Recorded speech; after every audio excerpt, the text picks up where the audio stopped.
화려한 무대 위 최고의 자리에 있던 배우 윤하정. 하지만 그녀가 구두 닦기 노인에게 던진 단 한 장의 지폐가 모든 걸 무너뜨립니다. 추락의 밑바닥에서 그녀가 마주한 건 놀랍게도 그 노인이었습니다. 그는 누구일까요? 오늘 사연을 시작하기 전에 구독과 좋아요 버튼을 눌러주시면 당신의 하루에 작은 기쁨이 더해질 거예요. 구독과 좋아요는 무료입니다. 그럼 사연 시작하겠습니다. 서울 충무로의 밤은 언제나 화려했습니다. 빌딩마다 걸린 네온사인들이 거리를 밝히고 극장 앞에는 영화를 보러 온 사람들로 북적였죠. 그 한가운데 시상식장 레드카펫 위에 윤하정이 서 있었습니다. 붉은 드레스를 입은 하정의 모습은 여전히 화려해 보였어요. 목에 걸린 다이아몬드 목걸이가 조명을 받아 반짝였고 완벽하게 세팅된 헤어스타일은 한 올의 흐트러짐도 없었습니다. 카메라 플래시가 사방에서 터져나올 때마다 하정은 익숙한 미소를 지었어요. 왼쪽으로 고개를 돌리고 오른쪽으로 시선을 주고 정면을 응시하는 모든 동작이 기계처럼 정확했습니다. 하지만 그 미소 뒤에 숨겨진 진실을 아는 사람은 아무도 없었어요. 여전히 나밖에 없어. 이 자리는 내 거야. 하정은 속으로 되뇌었습니다. 하지만 그건 스스로를 속이는 말이었죠. 최근 개봉한 하정의 신작 영화는 참담하게 실패했습니다.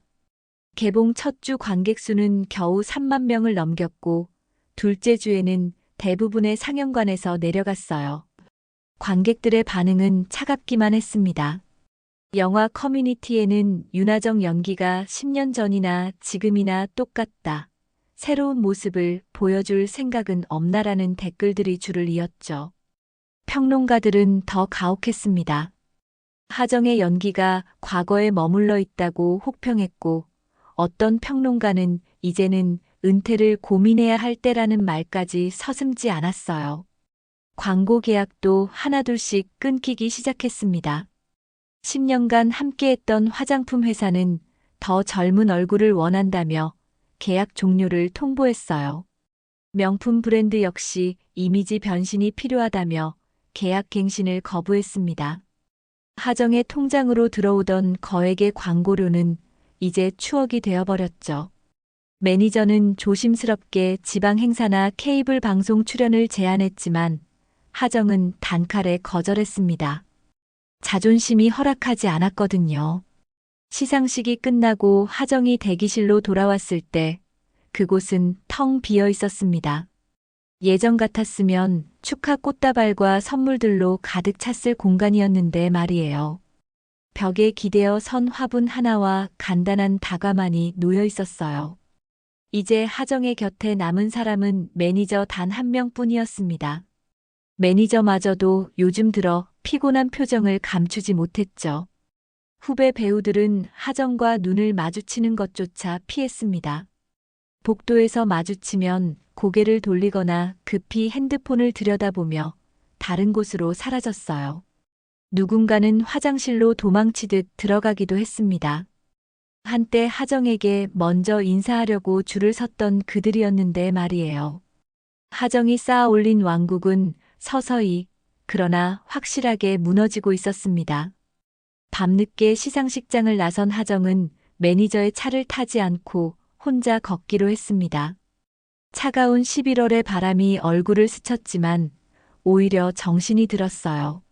하이힐을 신은 발이 아팠지만 하정은 계속 걸었습니다. 거리를 걷다 보니 충무로 극장가 골목이 나왔어요. 예전에는 자신의 영화 포스터가 크게 걸려있던 곳이었죠. 하지만 지금 그 자리에는 25살 신인 배우의 얼굴이 환하게 웃고 있었습니다. 포스터 속 그 배우는 싱그럽고 생기가 넘쳤어요. 하정은 자신도 모르게 그 포스터를 한참 동안 바라보았습니다.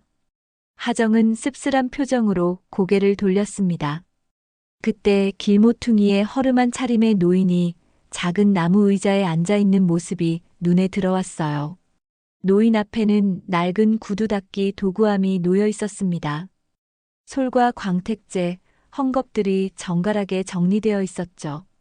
노인은 아무도 지나가지 않는 골목에서 묵묵히 앉아 있었어요. 하정은 그 모습을 보며 인상을 찌푸렸습니다. 이런 사람들은 왜 도심 한복판에서 보기 싫게. 하정의 목소리에는 불편함이 담겨 있었습니다. 하지만 그건 단순히 노인이 불편해서가 아니었어요. 어쩌면 자신의 추락하는 모습과 겹쳐 보였기 때문인지도 몰랐죠. 바닥에 앉아 남의 구두를 닦는 노인의 모습이 어쩐지 자신의 미래 같았습니다. 하정은 빠르게 그 자리를 벗어났어요. 하이힐 소리가 텅 빈 골목에 또각또각 메아리 쳤습니다. 집으로 돌아온 하정은 거울 앞에 섰습니다. 화려한 메이크업을 지우자 지친 얼굴이 드러났어요. 눈가의 잔주름이 선명했고 입꼬리는 처져 있었습니다. 파운데이션으로 가렸던 기미도 보였죠. 하정은 거울 속 자신을 한참 동안 바라보았어요. 40이 넘은 자신의 얼굴이 낯설게 느껴졌습니다. 그리고 작게 중얼거렸죠. 아직 끝이 아니야. 다시 올라갈 수 있어. 하지만 그 말에는 확신이 없었습니다. 목소리도 떨렸어요. 하정은 침대에 누웠지만 잠이 오지 않았습니다. 천장을 바라보며 과거의 영광을 떠올렸어요. 23, 신인 시절 첫 주연작으로 받았던 박수 소리가 귓가에 생생했습니다. 시상식에서 트로피를 들어 올렸던 순간, 거리에서 사인을 요청하던 팬들의 환호성, 공항에 나갈 때마다 몰려들던 인파들. 그 모든 것이 이제는 아득한 과거처럼 느껴졌어요. 핸드폰을 켜자 메시지가 15개나 와 있었습니다. 대부분 광고 촬영 취소나 일정 변경 통보였죠. 한 메시지는 라디오 게스트 출연마저 취소한다는 내용이었어요. 하정은 한숨을 내쉬며 핸드폰을 베개 옆에 던져버렸습니다. 어둠 속에서 하정의 눈빛에는 자존심과 불안이 뒤섞여 있었어요. 그 눈빛은 무언가를 잃어가는 사람, 바닥을 향해 떨어지고 있지만 인정하고 싶지 않은 사람의 것이었습니다. 창밖으로 서울의 야경이 보였습니다. 수많은 불빛들이 반짝이고 있었지만 하정에게 그 빛은 점점 멀어져 가는 것처럼 느껴졌어요. 마치 자신이 서 있는 곳만 어둠 속에 있는 것 같았습니다. 하정은 천천히 눈을 감았어요. 내일은 중요한 오디션이 있었죠. 마지막 기회일지도 모른다는 생각이 들었습니다. 하정은 이불을 끌어당겨 얼굴을 덮었습니다. 어둠 속에서 하정의 숨소리만이 조용히 방 안을 채웠어요. 다음 날 아침, 하늘은 잔뜩 찌푸려 있었습니다. 회색빛 구름이 서울 하늘을 덮고 있었어요. 하정은 어젯밤 제대로 잠을 이루지 못했습니다. 거울을 보니 눈밑이 퉁퉁 부어 있었어요. 급하게 냉찜질을 하고 진한 화장으로 피곤함을 가렸습니다. 오늘은 절대 놓칠 수 없는 오디션이 있었거든요.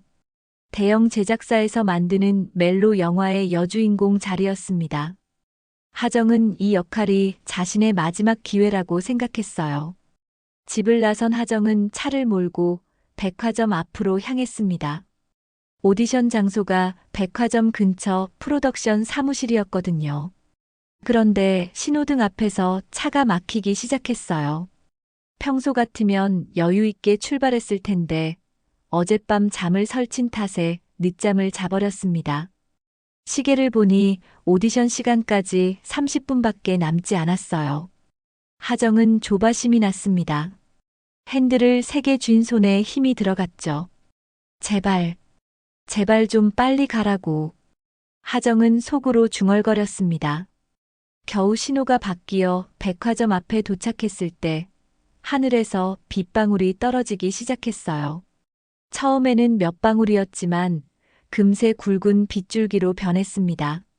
하정은 차에서 내려 급히 우산을 펼쳤어요.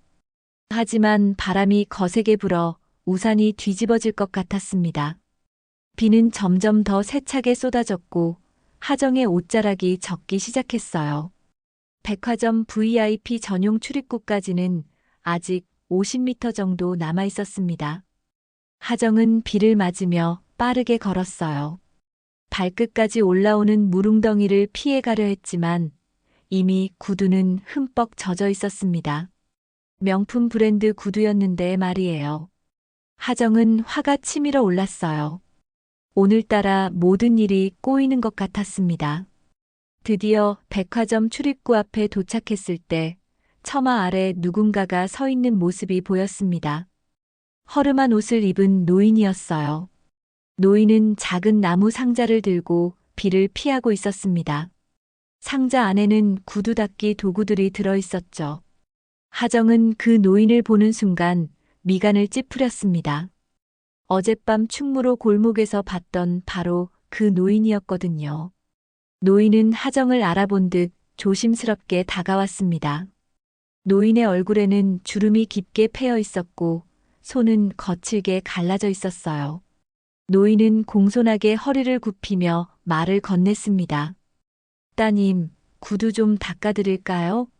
비에 젖어서 가죽이 상하겠습니다.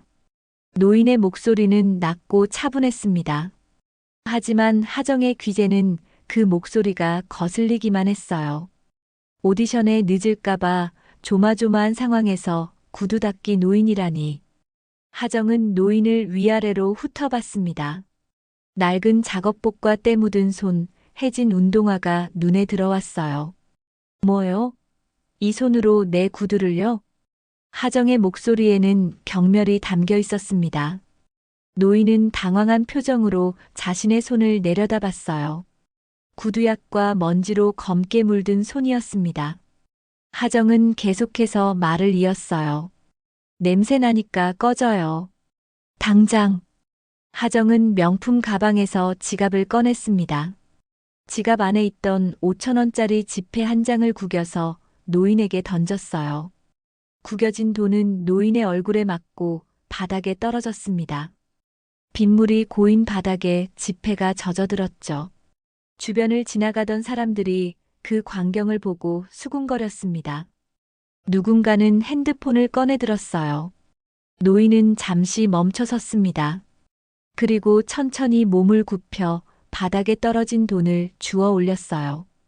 젖은 지폐를 조심스럽게 펴서 작업복 주머니에 넣었습니다. 노인의 손이 미세하게 떨리고 있었어요. 하지만 노인의 표정에는 분노나 굴욕감이 없었습니다. 오히려 고요한 슬픔 같은 것이 어려 있었죠. 노인은 하정을 똑바로 바라보았습니다. 노인의 눈빛은 맑았어요. 그 눈빛을 마주한 순간 하정은 이상한 느낌을 받았습니다. 마치 자신의 내면이 투명하게 들여다보이는 것 같았거든요. 노인은 천천히 입을 열었습니다. 이 세상에서 제일 더러운 건 구두가 아니라 마음입니다. 노인의 목소리는 여전히 차분했습니다. 비난하는 투도 아니었고 화를 내는 것도 아니었어요. 그저 사실을 말하듯 담담하게 전했을 뿐이었습니다. 하지만 그 말은 하정의 가슴을 날카롭게 찔렀어요. 하정은 순간 말문이 막혔습니다. 무언가 반박하고 싶었지만 입이 떨어지지 않았어요. 하정은 화를 내며 노인을 밀치듯 지나쳤습니다. 백화점 안으로 들어서는 하정의 뒷모습을 노인은 조용히 바라봤어요. 비는 여전히 쏟아지고 있었습니다. 노인은 다시 처마 밑으로 돌아가 구두 닦기 상자를 정리했죠. 노인의 얼굴에는 여전히 평온함이 남아 있었습니다. 하정은 백화점 안으로 들어와 화장실로 향했습니다. 거울 앞에 서서 흐트러진 머리를 정리하고 화장을 고쳤어요. 하지만 손이 계속 떨렸습니다. 노인의 그 눈빛과 말이 자꾸 머릿속을 맴돌았거든요. 하정은 고개를 저으며 그 생각을 떨쳐냈어요. 내가 뭘 잘못했다고. 그냥 거지 같은 노인일 뿐이야. 하정은 스스로를 다독이며 화장실을 나섰습니다. 오디션 장소로 가기 위해 엘리베이터를 탔어요. 엘리베이터 안에서 다른 사람들이 수군거리는 소리가 들렸습니다. 방금 그 사람 윤하정 아니야? 맞는 것 같은데. 요즘 별로 안 좋다며. 하정은 못 들은 척했습니다. 하지만 귓가가 화끈거렸어요. 엘리베이터 문이 열리고 하정은 서둘러 내렸습니다. 오디션 장소인 프로덕션 사무실이 있는 건물까지는 연결 통로로 이어져 있었어요. 그 순간 하정은 알지 못했습니다. 방금 전 백화점 앞에서 일어난 일이 한 기자의 카메라에 고스란히 담겼다는 사실을 말이에요. 기자는 하정이 노인에게 돈을 던지는 장면과 노인이 바닥에서 돈을 줍는 장면을 연속으로 찍었습니다. 그 사진들은 이미 기자의 노트북으로 전송되고 있었어요. 그리고 인터넷 세상으로 퍼져나갈 준비를 하고 있었습니다. 하정은 오디션장 문 앞에 섰습니다. 심호흡을 한번 크게 하고 문을 열었어요. 안에는 감독과 제작자들이 앉아 있었습니다. 하정은 최대한 밝은 미소를 지으며 인사를 했어요. 하지만 마음 한구석에는 여전히 노인의 말이 메아리치고 있었습니다. 이 세상에서 제일 더러운 건 구두가 아니라 마음입니다. 오디션은 처참했습니다. 하정은 평소와 달리 대사를 2번이나 틀렸고 감정 연기도 어색했어요. 감독은 고개를 절레절레 흔들며 다음 분이라고 말했습니다. 하정은 황급히 오디션장을 나왔어요. 복도를 걸으면서도 노인의 그 눈빛이 자꾸 떠올랐습니다. 맑고 깊었던 그 시선이 하정의 마음을 흔들어 놓았거든요. 집으로 돌아온 하정은 소파에 몸을 던졌습니다. 온몸에 힘이 빠졌어요. 핸드폰을 확인하니 매니저에게서 전화가 5통이나 와 있었습니다. 하정은 귀찮다는 듯 전화를 걸었어요. 매니저의 목소리는 다급했습니다. 하정 씨, 큰일 났어요. 포털 사이트 실시간 검색어 1위가 하정 씨예요. 1위? 그게 왜 큰일이에요? 좋은 거 아니에요? 하정은 어이없다는 듯 웃었습니다. 하지만 매니저의 다음 말에 하정의 얼굴이 굳어졌어요. 검색어가 윤하정 갑질이에요. 기사 좀 보세요. 난리 났어요. 하정은 급히 인터넷을 켰습니다. 포털 사이트 메인 화면에 자신의 사진이 크게 떠 있었어요. 오늘 아침 백화점 앞에서 찍힌 사진이었습니다. 하정이 노인에게 돈을 던지는 장면, 노인이 바닥에서 젖은 지폐를 줍는 장면이 선명하게 담겨 있었어요. 기사 제목은 자극적이었습니다. 배우 윤하정, 구두 닦기 노인에게 돈 던져. 충격적 갑질 현장. 한물간 배우의 민낯. 약자에게 함부로 대하는 모습 포착. 댓글은 이미 수천 개가 달려 있었습니다. 하정은 떨리는 손으로 댓글창을 열었어요. 댓글들은 하나같이 하정을 비난하고 있었습니다. 진짜 최악이다. 저게 사람이야? 돈을 주더라도 존중하면서 줘야지. 저건 모욕이잖아. 이러니까 요즘 일이 없는 거지. 인성이 저 모양이니. 구두 닦기 할아버지한테 저러면 안 되는 거 아니야. 정말 화난다. 하정은 핸드폰을 놓았습니다. 손이 부들부들 떨렸어요. 심장이 빠르게 뛰었습니다. 이건 단순한 루머가 아니었어요. 명백한 증거 사진이 있었고 그 사진은 거짓말을 하지 않았습니다. 하정은 실제로 그렇게 행동했으니까요. 다음 날부터 상황은 걷잡을 수 없이 악화되었습니다. 하정과 계약되어 있던 광고주들이 줄줄이 연락을 해왔어요. 건강식품 회사는 계약 해지를 통보했습니다.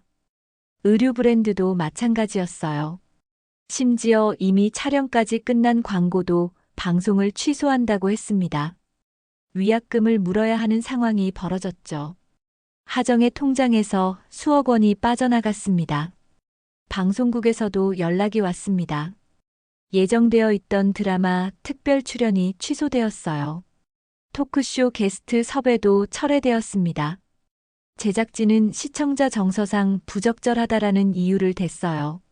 하정은 분노가 치밀어 올랐습니다. 사무실 안에서 소리를 질렀어요. 저 노인, 그 사람이 날 망쳤어. 반드시 찾아내서 고소할 거야. 매니저는 난감한 표정으로 하정을 말렸습니다.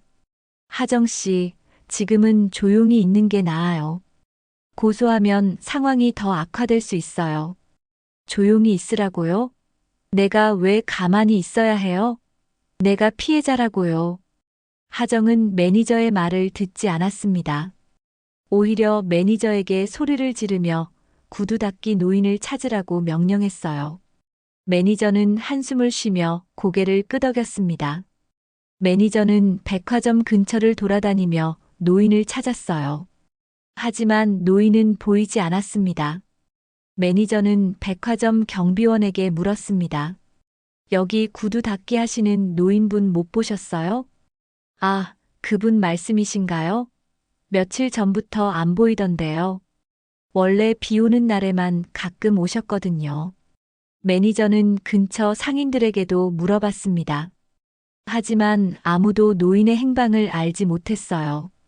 노인은 마치 연기처럼 사라져버렸습니다. 그 자리에 남은 건 땅에 떨어진 낡은 명함 한 장뿐이었어요. 매니저는 명함을 주워서 하정에게 가져왔습니다. 하정은 명함을 받아들었습니다. 명함에는 동철 기획이라고 적혀 있었어요. 주소와 전화번호도 있었지만 잉크가 번져서 잘 보이지 않았습니다. 하정은 명함을 보며 고개를 갸웃거렸어요.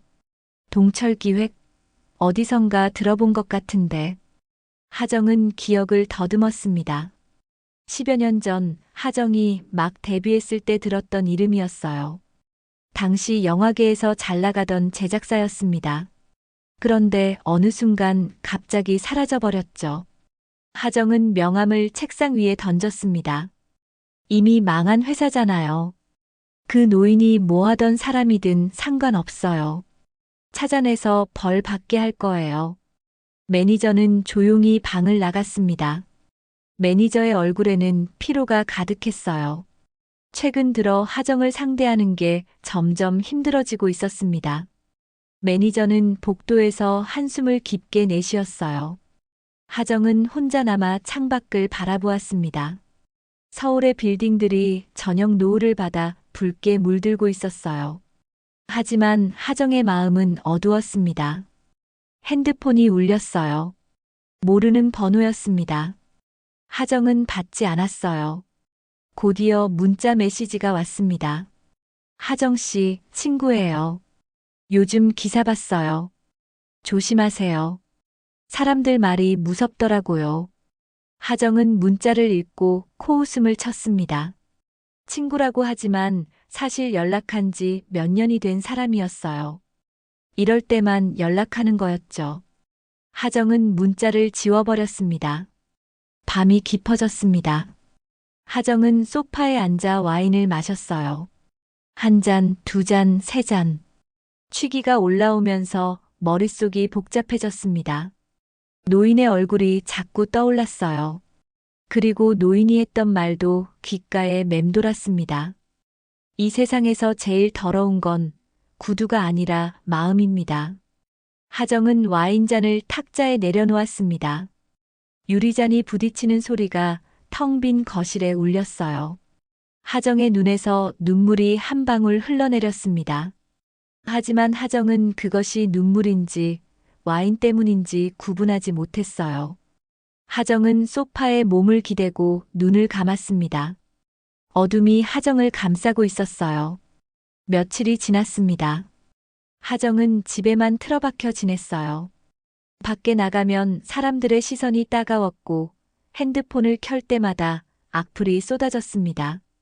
하정은 커튼을 모두 치고 어둠 속에서 시간을 보냈어요. 그러던 어느 날 매니저에게서 연락이 왔습니다. 하정 씨, 오디션 제의가 하나 들어왔어요. 하정은 반색했습니다. 이 상황에서 오디션 제의라니 기적 같은 일이었어요. 어디예요? 어떤 작품이에요? 영화별의 그림자예요. 감독이 오진우 감독이에요. 하정은 숨이 멎는 듯 했습니다. 오진우. 10년 전 하정과 연인이었던 남자였어요. 둘은 한때 영화계의 화제였습니다. 잘 나가는 배우와 떠오르는 신예 감독의 만남이었죠. 하지만 하정이 더 큰 작품을 위해 오진우를 떠났습니다. 당시 오진우는 아직 무명이었고 하정은 자신의 커리어가 더 중요했거든요. 오진우는 그 후 독립영화로 여러 상을 받으며 인정받는 감독이 되었어요. 진우 씨가 날 부른 거예요? 네. 여주인공 오디션이래요. 내일 오후 2시예요.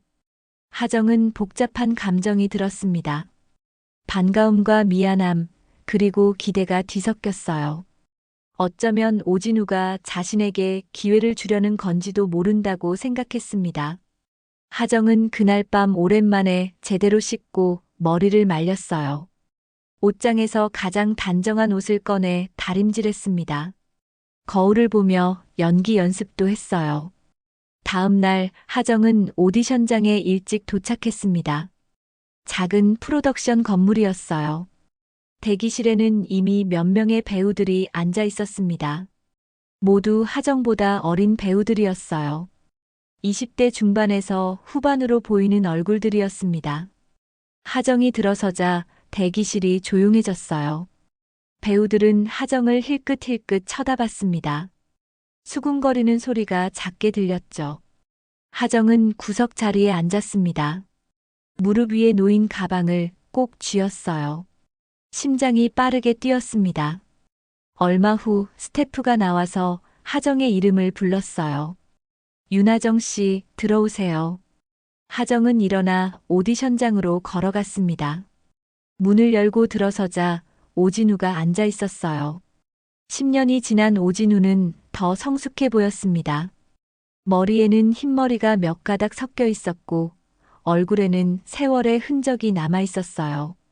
오진우는 하정을 보고 잠시 눈을 깜빡였습니다. 그리고 무표정하게 말했어요. 앉으세요. 하정은 의자에 앉았습니다. 손을 무릎 위에 가지런히 놓았어요. 오진우는 서류를 넘기며 말했습니다. 오랜만이네요. 네. 정말 오랜만이에요. 하정의 목소리는 떨렸습니다. 오진우는 고개를 들어 하정을 똑바로 바라봤어요. 요즘 기사 봤어요. 힘들겠어요. 진우 씨, 나한테 기회를 줘요. 이 작품 내가 할 수 있어요. 나밖에 할 수 없는 역할이잖아요. 하정은 간절하게 말했습니다. 대본을 보자마자 알았어요. 이 역할은 하정을 위한 것 같았습니다. 화려했다가 몰락하는 여자의 이야기였거든요. 지금 하정의 상황과 너무나 비슷했어요. 오진우는 잠시 침묵했습니다. 그리고 천천히 입을 열었어요. 그건 내 생각이지. 이번 작품엔 새로운 얼굴이 필요해요. 무슨 말이에요? 내가 이 역할을 제일 잘 이해해요.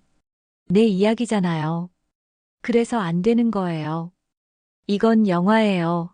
하정 씨 인생이 아니에요. 오진우의 말은 냉정했습니다. 하정은 가슴이 철렁 내려앉는 걸 느꼈어요. 오진우는 서류를 덮으며 말했습니다. 오늘 오디션 감사했어요. 결과는 일주일 내로 연락드릴게요. 하정은 자리에서 일어났습니다. 다리에 힘이 없었어요. 문을 열고 나오는데 복도에서 환한 미소를 지닌 여자가 지나갔습니다. 25살쯤 되어 보이는 신인 배우였어요. 하정은 그 얼굴을 알아봤습니다. 최근 광고로 얼굴을 알린 신유라였죠. 신유라는 하정을 보고 공손하게 인사했습니다. 선배님, 안녕하세요. 저 신유라예요. 선배님 영화 정말 많이 봤어요. 유라의 목소리는 밝고 경쾌했습니다. 하정은 억지로 미소를 지었어요. 그래요. 오디션 잘 보세요. 유라는 다시 한번 인사하고 오디션장으로 들어갔습니다. 하정은 그 뒷모습을 바라보며 주먹을 쥐었어요. 손톱이 손바닥을 파고들었습니다. 대기실로 돌아가는 길에 화장실에 들렀어요.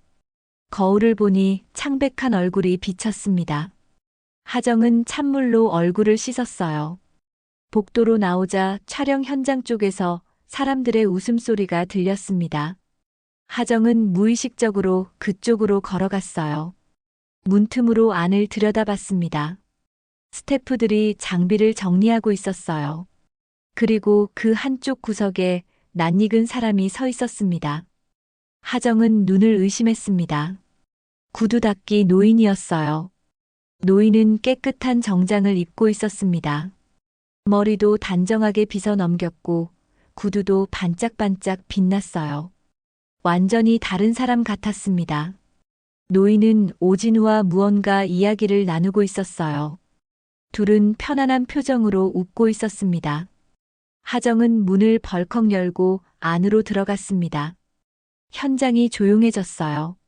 모든 사람들이 하정을 쳐다봤습니다. 하정은 노인을 가리키며 소리쳤어요.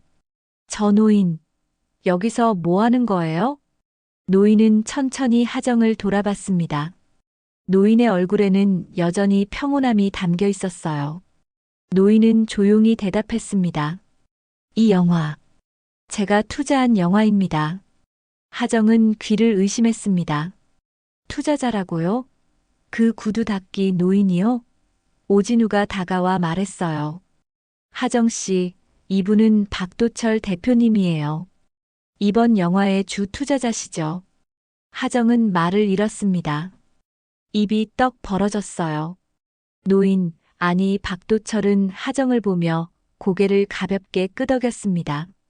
또 뵙네요, 윤하정 씨. 도철의 목소리는 여전히 차분했습니다. 하정은 무언가 말하려 했지만 목소리가 나오지 않았어요. 주변 스태프들이 수군거리기 시작했습니다. 하정의 얼굴이 창백하게 변했어요. 오진우가 하정의 팔을 잡으며 말했습니다. 하정 씨, 오늘은 이만 가보세요. 결과는 연락드릴게요. 하정은 비틀거리며 현장을 나왔습니다. 복도를 걷는 내내 다리가 후들거렸어요. 건물 밖으로 나오자 찬바람이 얼굴을 때렸습니다.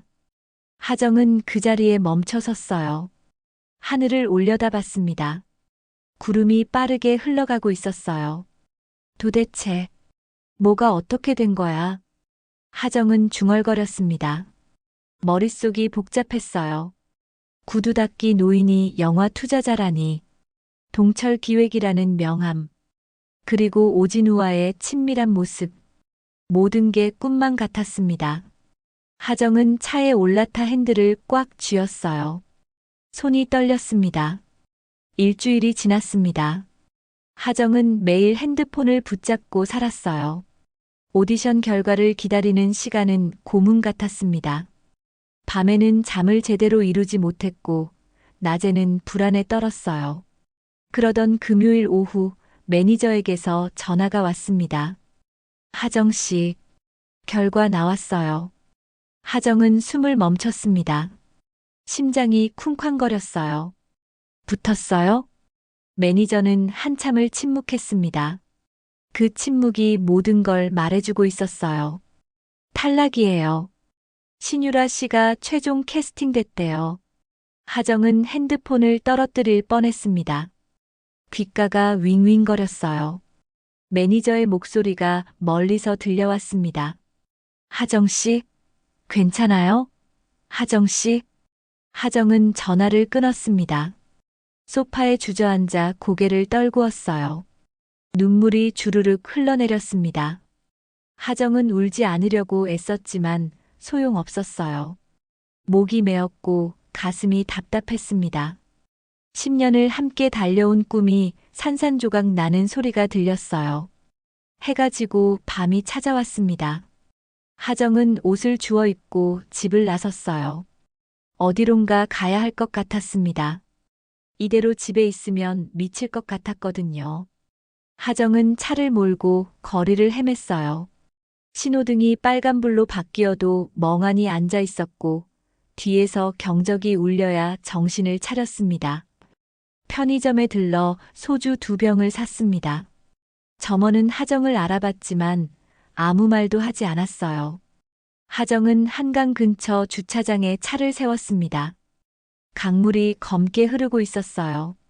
하정은 소주병을 따서 목으로 넘겼습니다. 목구멍이 화끈거렸지만 신경 쓰지 않았어요. 한 병을 다 비우고 두 번째 병을 열었습니다. 핸드폰을 꺼내 인터넷을 켰습니다. 포털 사이트에는 여전히 하정에 관한 기사가 올라오고 있었어요. 윤하정, 신작 오디션 탈락. 신유라에게 밀려. 윤하정 시대의 종말. 영화계 은퇴설까지. 댓글은 더 잔인했습니다. 이제 정말 끝났네. 구두 닦기 할아버지한테 무릎 꿇게 될 거야. 자업자득이지. 남한테 함부로 하더니. 신유라는 착하던데. 역시 실력보다 인성이 중요해. 하정은 핸드폰을 집어 던지고 싶었습니다. 하지만 그럴 수도 없었어요. 그저 술만 계속 마셨습니다. 취기가 올라오면서 세상이 흐릿해졌어요. 하정은 차에서 내려 강변을 걸었습니다. 비틀거리는 걸음이었지만 멈출 수 없었어요. 한참을 걷다가 하정은 벤치에 주저앉았습니다. 하늘을 올려다봤어요. 별 하나 보이지 않는 캄캄한 밤이었습니다. 하정은 중얼거렸어요. 왜 나한테 이러는 거야? 그때 핸드폰이 울렸습니다. 매니저였어요. 하정은 받지 않았습니다. 다시 울렸고 또 울렸어요. 10번째 전화에서 하정은 결국 받았습니다. 뭐예요? 하정의 목소리는 거칠었습니다. 매니저의 다급한 목소리가 들렸어요. 하정 씨, 지금 어디예요? 집 앞에 사람들이 몰려 있어요. 뭐라고요? 무슨 사람들이요? 기자들이요. 그리고 항의하는 사람들도 있어요. 지금 집에 오시면 안 돼요. 하정은 정신이 번쩍 들었습니다. 핸드폰으로 인터넷을 다시 확인했어요. 실시간 검색어에 하정의 이름이 다시 올라와 있었습니다. 새로운 기사들이 쏟아지고 있었어요. 윤하정, 전속계약 위반 논란. 소속사 고소 예고. 윤하정 세금 체납 의혹. 국세청 조사 착수. 윤하정, 협찬품 무단 판매 정황 포착. 하정은 기사를 하나하나 읽어 내려갔습니다. 전속계약 위반은 3년 전 일이었어요. 당시 소속사와 트러블이 있었지만 합의로 끝났다고 생각했습니다. 하지만 소속사는 이제야 고소를 진행한다고 밝혔어요. 세금 체납은 매니저가 처리하는 줄 알았는데 제대로 되지 않았던 모양이었습니다. 협찬품 판매 건은 하정은 기억이 났어요. 몇 년 전 받았던 명품 가방들을 중고 거래 사이트에 팔았던 적이 있었습니다.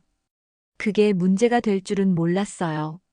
하정은 무너져 내렸습니다. 모든 게 한꺼번에 터진 거였어요. 누군가 의도적으로 이 모든 걸 파헤친 것 같았습니다. 하정은 떨리는 손으로 매니저에게 전화를 걸었어요. 어떡하죠? 어떡해요? 매니저는 한숨을 쉬었습니다. 일단 변호사를 알아봐야 할 것 같아요. 그리고 하정 씨, 제가 오늘 말씀드려야 할 게 있어요. 뭔데요? 더는 함께할 수 없을 것 같아요. 하정은 귀를 의심했습니다. 매니저가 떠난다고요? 10년을 함께한 매니저가요? 무슨 소리예요? 지금 농담해요? 죄송해요, 하정 씨. 저도 먹고 살아야 해요. 요즘 월급도 밀렸고, 앞으로 일도 없을 것 같고요. 다른 기획사에서 제의가 들어왔어요. 날 버리는 거예요? 지금? 하정의 목소리는 떨렸습니다. 배신감이 밀려왔어요. 매니저는 잠시 침묵했습니다. 그리고 조용히 말했어요. 하정 씨가 변한 것 같아요. 예전의 하정 씨가 아니에요. 사람들한테 함부로 대하고 스태프들도 무시하고 저도 힘들었어요. 뭐라고요? 이제 그만할게요. 건강하세요. 매니저는 전화를 끊었습니다. 하정은 멍하니 핸드폰을 바라봤어요. 화면에는 통화 종료라는 글자만 떠 있었습니다. 하정은 핸드폰을 벤치에 내려놓고 고개를 떨어뜨렸어요. 눈물이 또다시 흘러내렸습니다. 하정은 벤치에서 일어나 다시 강변을 걸었습니다. 술기운에 비틀거렸지만 계속 걸었어요. 멀리서 다리 위에 불빛이 반짝였습니다. 하정은 그 불빛을 바라보며 걸었어요. 발이 아팠지만 신경 쓰지 않았습니다. 얼마나 걸었을까요?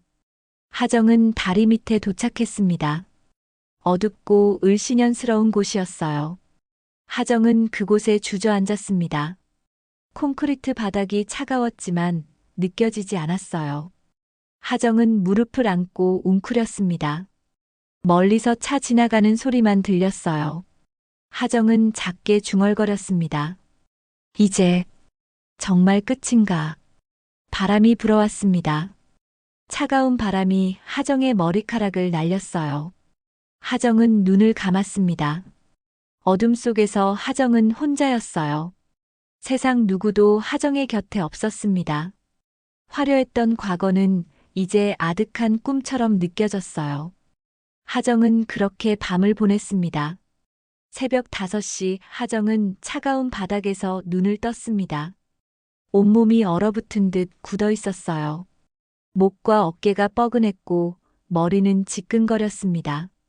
숙취가 밀려왔어요. 하정은 비틀거리며 일어나 집으로 돌아갔습니다. 다행히 집 앞의 기자들은 모두 떠난 후였어요. 집에 들어선 하정은 샤워를 했습니다. 뜨거운 물줄기를 맞으며 멍하니 서 있었어요. 물이 얼굴을 타고 흘러내렸습니다. 샤워를 마치고 나온 하정은 거울을 봤어요. 거울 속 얼굴은 초췌했습니다. 눈은 퉁퉁 부어 있었고 입술은 바짝 말라 있었어요. 하정은 거울에서 시선을 돌렸습니다. 며칠이 흘렀습니다. 하정은 집 밖으로 나가지 않았어요. 냉장고에 있는 음식으로 끼니를 때웠고 대부분의 시간을 침대에 누워 보냈습니다. 핸드폰은 꺼두었어요. 세상과 단절된 채 지냈습니다. 어느 날 저녁 배가 고파 참을 수 없게 되었어요. 냉장고는 텅 비어 있었습니다. 하정은 마스크와 모자를 눌러쓰고 밖으로 나갔어요. 편의점으로 가는 길 하정은 고개를 푹 숙이고 걸었습니다. 누군가 알아볼까 두려웠거든요. 편의점에서 컵라면과 삼각김밥을 집어들고 계산대로 갔어요. 알바생은 하정을 알아보지 못했습니다. 하정은 안도의 한숨을 쉬며 편의점을 나섰어요. 집으로 돌아가는 길은 한적했습니다. 가로등 아래로 하정의 그림자가 길게 늘어졌어요. 골목을 지나는데 익숙한 모습이 눈에 들어왔습니다. 길모퉁이에 노인 한 분이 앉아 있었어요. 낡은 구두 닦기 도구함이 옆에 놓여 있었습니다. 박도철이었어요. 하정은 걸음을 멈췄습니다. 도철은 투자자라며 깨끗한 정장을 입고 있지 않았어요. 다시 허름한 작업복 차림으로 돌아와 있었습니다. 도철은 조용히 앉아 하늘을 바라보고 있었어요. 하정은 다가갔습니다. 발걸음이 저절로 움직였어요. 도철은 하정을 보고 고개를 끄덕였습니다. 놀라는 기색도 피하는 기색도 없었어요. 하정은 도철 앞에 섰습니다. 한참 동안 아무 말도 하지 못했어요. 목구멍에 무언가 걸린 것처럼 답답했습니다. 도철이 먼저 입을 열었어요. 앉으시겠습니까? 하정은 주저하다가 도철 옆 계단에 앉았습니다. 편의점 봉지를 무릎 위에 올려놓았어요. 두 사람은 한동안 말없이 앉아 있었습니다. 바람이 불어왔어요. 낙엽이 바닥을 굴러다녔습니다. 하정은 조심스럽게 물었습니다. 왜 나한테 그런 짓을 한 거예요? 도철은 하늘을 바라보며 대답했습니다. 당신이 아니라 제 옛 모습을 본 겁니다. 무슨 말씀이세요? 도철은 천천히 고개를 돌려 하정을 봤어요. 도철의 눈빛은 깊었습니다. 제 이야기를 해드릴까요? 하정은 고개를 끄덕였습니다. 도철은 작은 한숨을 쉬고 이야기를 시작했어요. 20년 전 저는 동철기획이라는 제작사를 운영했습니다. 작은 회사였지만 좋은 영화를 많이 만들었어요. 배우들과 감독들이 저를 찾아왔고 투자자들도 줄을 섰죠. 저는 우쭐했습니다. 제가 대단한 사람인 줄 알았어요. 도철의 목소리는 담담했습니다. 하정은 조용히 들었어요. 하지만 성공이 커질수록 제 마음은 교만해졌습니다. 저는 사람들을 함부로 대했어요. 스태프들에게 소리를 지르고 신인 배우들을 무시했죠. 투자자들 앞에서는 아첨하면서 뒤에서는 욕을 했습니다. 저는 제가 왕이라고 착각했어요. 하정은 가슴이 철렁했습니다. 도철의 이야기가 자신의 모습과 너무나 닮아 있었거든요.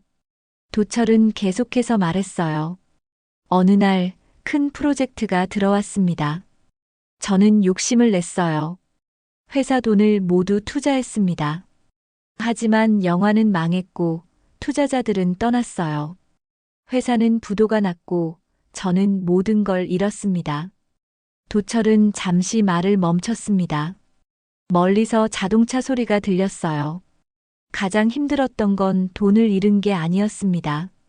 사람들의 태도가 변한 거였어요. 예전에 제게 아첨하던 사람들은 저를 비웃었습니다. 길에서 마주쳐도 모른 척했어요. 제가 함부로 대했던 사람들은 저를 원망했습니다. 저는 그때 깨달았어요. 제가 얼마나 나쁜 사람이었는지를요. 하정은 눈시울이 뜨거워지는 걸 느꼈습니다. 도철의 이야기가 자신의 미래처럼 느껴졌어요. 도철은 구두 닦기 도구함을 쓰다듬으며 말을 이었습니다. 저는 바닥까지 떨어졌습니다. 술을 마시고 자살도 생각했어요. 하지만 어느 날 한 노스님을 만났습니다. 스님께서 말씀하셨어요. 세상을 원망하지 말고 세상을 닦으라고요. 세상을 닦는다는 게 무슨 뜻이에요? 하정이 물었습니다. 도철은 구두 닦기 소를 들어 보였어요. 구두를 닦는 겁니다. 사람들의 구두를 닦으며 제 마음을 닦는 거예요. 낮은 곳에서 사람들을 섬기며 제 교만을 씻어내는 겁니다. 처음에는 수치스러웠어요. 하지만 시간이 지나며 마음이 편안해졌습니다. 도철은 하정을 바라봤습니다. 그러다 당신을 봤어요. 당신 눈빛에서 옛날 제 모습이 보였습니다. 교만과 불안이 섞인 그 눈빛이요. 저는 당신이 저처럼 바닥까지 떨어지기 전에 멈췄으면 했어요. 그래서 일부러 저한테 그렇게 한 거예요? 도철은 고개를 저었습니다. 아니요. 저는 그저 구두를 닦겠다고 말했을 뿐입니다. 당신이 저를 밀치고 돈을 던진 건 당신의 선택이었어요. 저는 단지 당신에게 거울이 되어준 겁니다. 하정은 고개를 떨어뜨렸습니다. 눈물이 뺨을 타고 흘러내렸어요. 도철의 말이 가슴에 깊이 박혔습니다. 하정은 떨리는 목소리로 말했어요. 제가 너무 오만했어요. 사람들을 무시하고 함부로 대했어요. 이제야 보이네요. 도철은 조용히 고개를 끄덕였습니다. 하정은 계속해서 울었어요. 그동안 쌓였던 감정들이 터져나왔습니다. 후회와 미안함, 그리고 슬픔이 뒤섞여 눈물이 되었어요. 한참을 울고 나서 하정은 눈물을 닦았습니다. 도철은 주머니에서 깨끗한 손수건을 꺼내 하정에게 건넸어요. 하정은 손수건을 받아 얼굴을 닦았습니다. 이제 어떻게 해야 하죠? 하정이 물었습니다. 도철은 하늘을 바라보며 말했어요. 바닥에서 시작하는 겁니다. 다시 올라가려 하지 말고 그냥 한 걸음씩 걷는 거예요.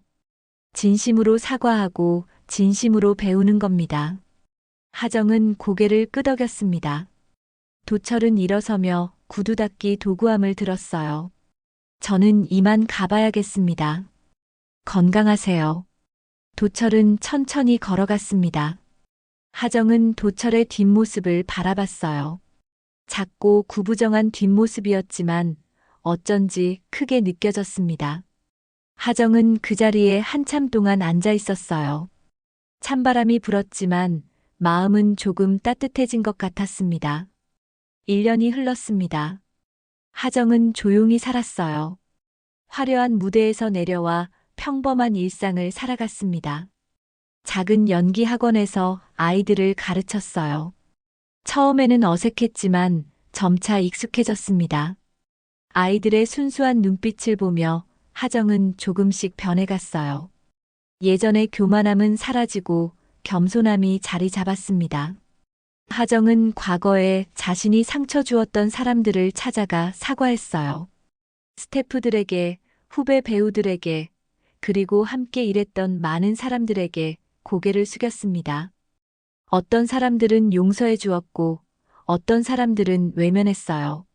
하지만 하정은 괜찮았습니다. 진심으로 사과하는 것만으로도 마음이 가벼워졌거든요.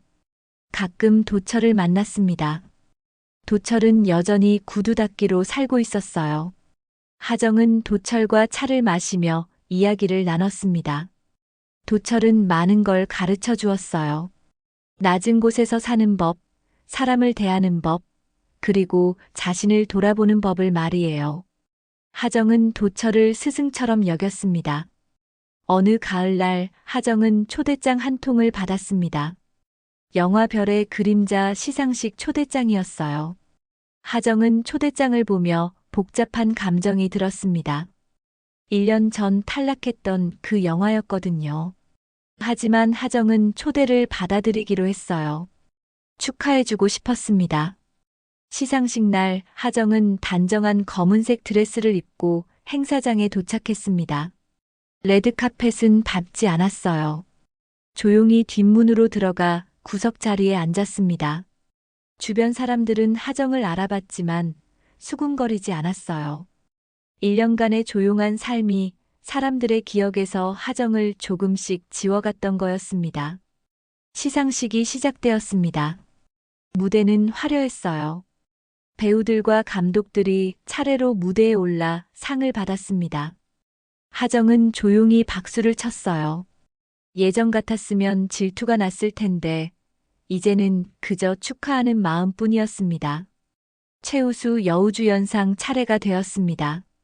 사회자가 후보들의 이름을 불렀어요. 신유라의 이름이 호명되었습니다. 하정은 유라를 봤어요. 1년 전보다 더 성숙해 보였습니다. 그리고 수상자가 발표되었어요. 신유라 배우님. 장내에 박수가 터져 나왔습니다. 유라는 놀란 표정으로 일어났어요. 눈에 눈물이 가득했습니다. 유라는 무대 위로 올라가 트로피를 받았어요. 그리고 마이크 앞에 섰습니다. 감사합니다. 정말 믿을 수가 없어요. 유라의 목소리는 떨렸습니다. 유라는 잠시 눈물을 닦고 말을 이었어요. 이 상을 받을 수 있었던 건 저를 믿어주신 분들 덕분입니다. 특히 저를 처음 믿어주신 한 분께 이 상을 드리고 싶어요. 유라는 객석을 바라봤습니다. 구두닦기 선생님 박도철님께 이 상을 바칩니다. 장내가 술렁였습니다. 사람들은 고개를 돌려 주변을 둘러봤어요. 그때 무대 연문이 열렸습니다. 도철이 걸어 나왔어요. 도철은 구두닦기 복장을 하고 있었습니다. 낡은 작업복과 해진 모자, 그리고 손에는 구두닦기 도구함을 들고 있었어요. 장내가 조용해졌습니다. 도철은 천천히 무대 중앙으로 걸어갔어요. 조명이 도철을 비쳤습니다. 도철의 얼굴에는 주름이 깊게 패여 있었지만 눈빛은 맑고 깊었어요. 유라는 도철에게 트로피를 건넸습니다. 도철은 고개를 저으며 유라의 손을 도로 밀었어요. 이건 당신이 받을 상입니다. 당신의 노력으로 얻은 거예요. 도철의 목소리는 무대 전체에 울려 퍼졌습니다. 유라는 눈물을 흘리며 도철을 껴안았어요. 관객석에서 박수가 터져 나왔습니다. 하정도 박수를 쳤어요. 눈가가 뜨거워졌습니다.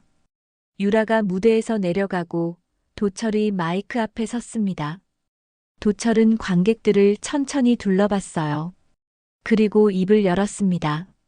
저는 20년 전 이 자리에 서본 적이 있습니다. 제작자로서 말이죠. 하지만 그때 저는 교만했습니다. 제가 대단한 사람인 줄 착각했어요. 도철의 목소리는 차분했습니다. 관객들은 숨죽이며 들었어요. 저는 모든 걸 잃고 바닥까지 떨어졌습니다. 그리고 그곳에서 진짜 배움을 얻었어요. 영화란 사람의 마음을 비추는 거울입니다. 화려한 무대와 박수보다 중요한 건 진실된 마음이죠. 도철은 객석 구석에 앉은 하정을 봤습니다. 두 사람의 시선이 마주쳤어요. 도철은 미소를 지었습니다. 여기 계신 윤하정 배우님. 갑자기 하정의 이름이 호명되자 장내가 다시 술렁였습니다. 조명이 하정을 비췄어요. 하정은 당황했지만 자리에서 일어났습니다. 도철은 계속해서 말했어요. 1년 전 당신은 저에게 구두를 닦게 해달라고 하지 않았습니다. 하지만 지난 1년 동안 당신은 스스로 마음의 구두를 닦았어요. 그 모습이 아름다웠습니다. 하정의 눈에서 눈물이 흘러내렸습니다. 관객들이 하정을 돌아봤어요. 어떤 사람들은 고개를 끄덕였고 어떤 사람들은 박수를 쳤습니다. 도철은 구두 닦기 도구함을 들어보이며 말했어요. 구두를 닦는다는 건 겉을 닦는 게 아닙니다. 마음을 닦는 거예요. 교만을 씻어내고 겸손을 배우는 겁니다. 윤하정 씨, 당신의 구두는 이제 빛이 납니다. 도철은 하정을 향해 고개를 숙였습니다. 하정도 고개를 숙였어요. 두 사람은 서로를 향해 존경의 인사를 나눴습니다. 관객석에서 박수가 점점 커졌어요. 우레와 같은 박수 소리가 극장을 가득 채웠습니다. 하정은 자리에 앉았습니다. 눈물을 닦으며 무대를 바라봤어요. 도철은 무대에서 내려가고 있었습니다. 작고 구부정한 뒷모습이었지만 하정의 눈에는 가장 크고 빛나는 모습으로 보였어요. 하정은 조용히 중얼거렸습니다. 감사합니다, 선생님. 시상식이 끝나고 하정은 로비로 나왔습니다. 도철이 벤치에 앉아 있었어요. 하정은 도철 옆에 앉았습니다. 두 사람은 한동안 말없이 앉아 있었어요. 그리고 도철이 먼저 입을 열었습니다. 이제 당신의 길을 가세요. 진실되게요. 하정은 고개를 끄덕였습니다. 도철은 일어서며 하정의 어깨를 가볍게 두드렸어요. 그리고 천천히 걸어갔습니다. 하정은 도철의 뒷모습을 바라보며 미소를 지었어요. 마음이 따뜻했습니다. 시상식이 끝나고 또다시 시간이 흘렀습니다. 계절이 바뀌고 또 바뀌었어요. 하정은 여전히 조용히 살았습니다. 연기학원 강사 일을 계속하며 아이들과 시간을 보냈어요. 가끔 작은 독립영화에 단역으로 출연하기도 했습니다. 주인공이 아니어도 괜찮았어요. 연기 자체가 즐거웠으니까요. 어느 봄날 하정은 서울의 오래된 거리를 걷고 있었습니다. 골목 어귀에 작은 빈 상가가 보였어요. 낡고 허름했지만 햇살이 잘 들어오는 곳이었습니다. 하정은 그 상가 앞에서 멈춰 섰어요. 마음속에서 무언가가 꿈틀거렸습니다. 며칠 후 하정은 그 상가를 계약했습니다. 작은 구두방을 열기로 한 거예요. 사람들은 이상하게 생각했습니다. 배우가 왜 구두방을 여냐고 물었어요. 하지만 하정은 개의치 않았습니다. 하정에게는 분명한 이유가 있었거든요. 구두방을 준비하는 동안 하정은 도철을 찾아갔습니다. 도철은 여전히 거리에서 구두를 닦고 있었어요. 하정은 도철에게 자신의 계획을 말했습니다. 도철은 조용히 웃으며 고개를 끄덕였어요. 좋은 선택입니다. 제 도구함을 드릴게요. 도철은 오랜 세월 함께한 낡은 구두 닦기 도구함을 하정에게 건넸습니다. 나무로 만든 오래된 함이었어요. 여기저기 흠집이 있었지만 정성스럽게 관리되어 있었습니다. 하정은 두 손으로 받았어요. 이걸 제가 받아도 되나요? 이제 당신이 이어갈 차례입니다.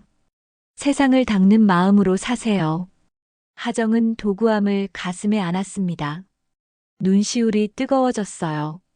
도철은 하정의 어깨를 토닥였습니다. 며칠 후 작은 구두방이 문을 열었습니다. 간판에는 하정 구두방이라고 쓰여 있었어요. 하정은 검은 앞치마를 두르고 가게 앞에 섰습니다. 도철의 도구함을 작업대 위에 조심스럽게 올려놓았어요. 그리고 첫 손님을 기다렸습니다. 처음에는 손님이 많지 않았습니다. 지나가던 사람들이 궁금한 듯 들여다보기만 했어요. 어떤 사람들은 하정을 알아보고 놀라워했습니다. 저 사람 배우 아니야? 맞는 것 같은데 구두방을 하네. 수군거리는 소리가 들렸지만 하정은 신경 쓰지 않았어요. 첫 손님은 중년 남자였습니다. 낡은 구두를 신고 있었어요. 하정은 밝게 웃으며 말했습니다. 어서 오세요. 구두 닦아드릴까요? 남자는 조심스럽게 의자에 앉았습니다. 하정은 무릎을 꿇고 남자의 구두를 닦기 시작했어요. 솔로 먼지를 털어내고 광택제를 바르고 천으로 정성스럽게 문질렀습니다. 도철에게 배운 대로 했어요. 하나하나 마음을 담아 닦았습니다. 다 됐습니다. 새 것처럼 빛이 나죠? 남자는 자신의 구두를 내려다봤습니다. 정말 새 것처럼 반짝였어요. 남자는 감탄하며 말했습니다. 정말 잘 닦으시네요. 감사합니다. 남자가 가게를 나서며 만족스러운 표정을 지었어요. 하정은 그 뒷모습을 보며 뿌듯함을 느꼈습니다. 작은 기쁨이었지만 마음 깊은 곳에서 우러나는 기쁨이었어요. 시간이 지나며 손님이 조금씩 늘어났습니다. 회사원, 학생, 노인, 아이를 데리고 온 엄마. 다양한 사람들이 찾아왔어요. 하정은 누구에게나 정성을 다해 구두를 닦았습니다. 그리고 손님들과 이야기를 나눴어요. 오늘 면접 보러 가세요? 구두가 반짝이니까 합격하실 거예요. 할아버지, 이 구두 오래 신으셨네요. 추억이 많으시겠어요. 학생, 공부하느라 힘들죠? 구두처럼 마음도 닦으면 가벼워진답니다. 하정의 말은 따뜻했습니다. 손님들은 하정과 이야기를 나누며 위로를 받았어요. 어떤 손님은 자신의 고민을 털어놓기도 했습니다.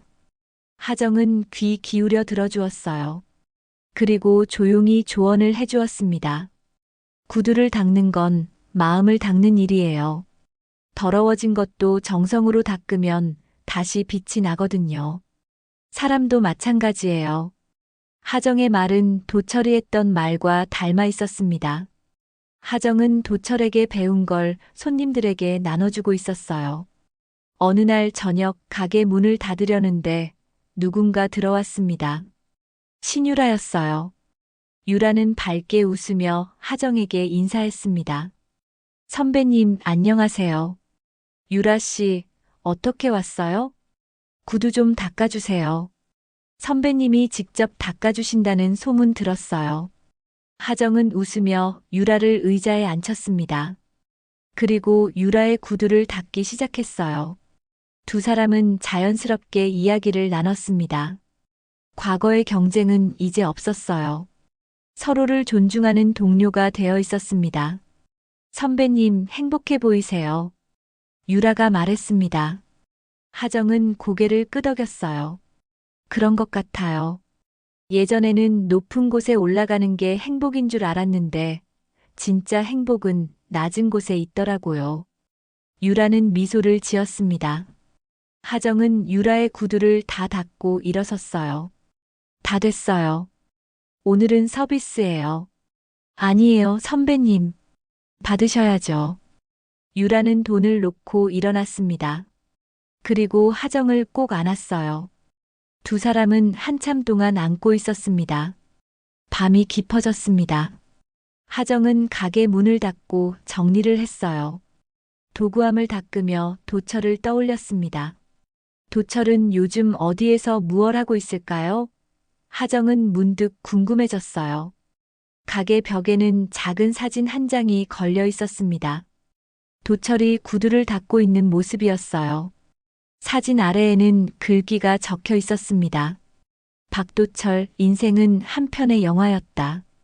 하정은 사진을 바라보며 미소를 지었습니다. 그때 창밖으로 눈이 내리기 시작했어요. 하얀 눈송이들이 거리를 덮어갔습니다.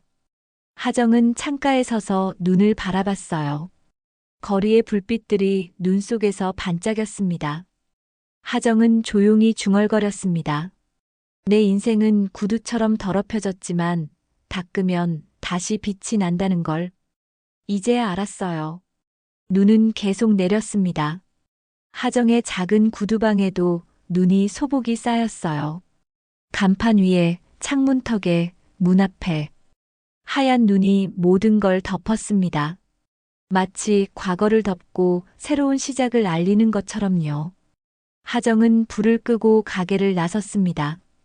눈 내리는 거리를 천천히 걸었어요. 발자국이 하얀 눈 위에 찍혔습니다. 하정은 하늘을 올려다봤어요. 눈송이들이 얼굴에 닿았습니다.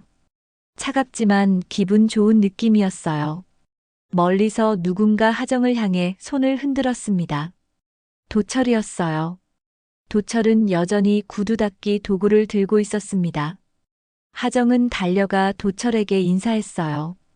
두 사람은 눈 내리는 거리에 나란히 섰습니다. 선생님 감사해요. 제게 진짜 삶을 가르쳐 주셔서요. 아니요, 당신이 스스로 배운 겁니다. 저는 단지 거울이 되어줬을 뿐이에요. 두 사람은 웃으며 함께 걸었습니다.